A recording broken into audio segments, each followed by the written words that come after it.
Watch this.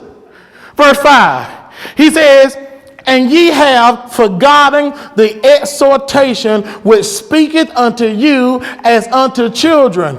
My son, my daughter, despise not thou the chastising of the Lord, nor faint when thou art rebuked of him. For whom the Lord loveth, he chasteneth and scourgeth every son whom he received. Do you know when God whooped my tail, guess what? He says, I receive you.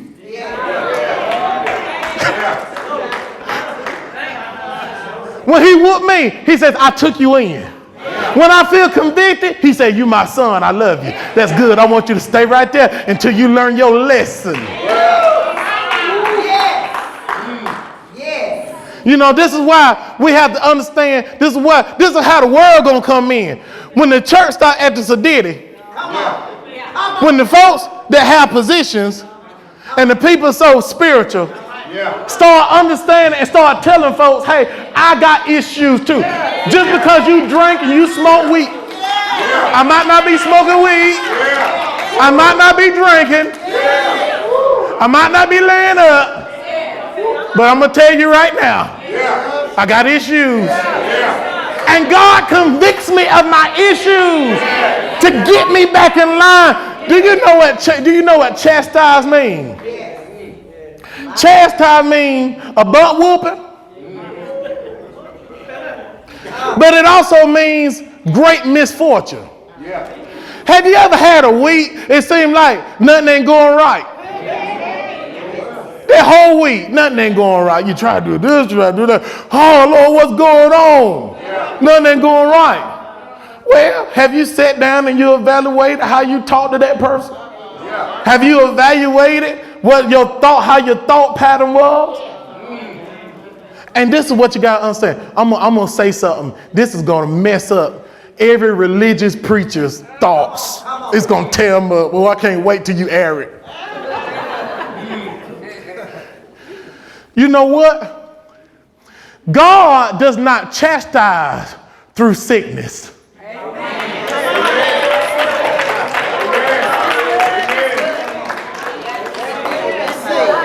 When a person is sick, it's because they haven't forgave somebody yet.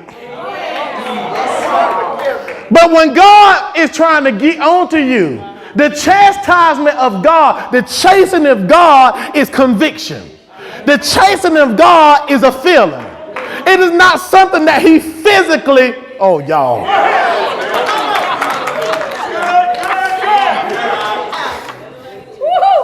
That's why you gotta study. The chastisement is a feeling.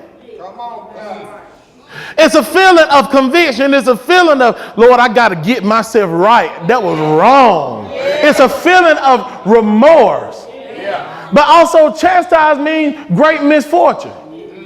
Misfortune does not necessarily mean physical misfortune.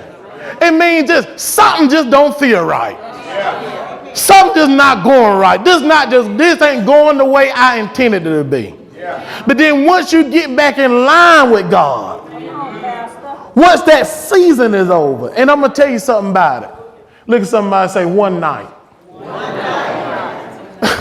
This is what I think I love about God. I got folk now, they got grudges on me or something. It's been 10 years. When I wasn't even saved. But then God says, I'm only going to deal with you one night. I know I done messed somebody up. The Bible said there may be weeping for a night, but joy cometh in the morning. Let somebody say one night. That's what it means. It should only take one night before you done realize you were wrong and ask God to forgive you. It shouldn't take no 10 days, 6 months, 3.5 years.